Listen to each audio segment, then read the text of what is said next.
saya ada satu soalan nak tanya pada abang.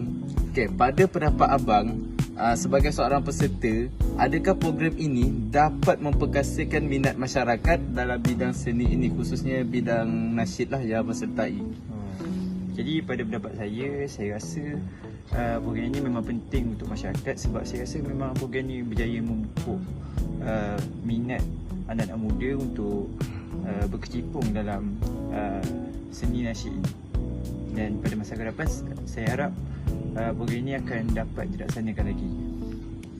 Jadi sekian daripada saya. Jadi, pada pandangan kami, dalam era cyber ni, seni nasyid dan nyanyian mengalami transformasi yang besar daripada tradisional sehinggalah ke peringkat global dan semakin meluas. Dan platform cyber membolehkan kerja nasyid disebarkan dengan lebih baik dan lebih efisien tanpa menghilangkan mesej dakwah itu sendiri. Kesimpulannya, saya rasa program ini patut diadakan kerap sekali bagi dapat memperkasakan minat masyarakat dalam bidang seni yang berinovasi. Sekian, terima kasih.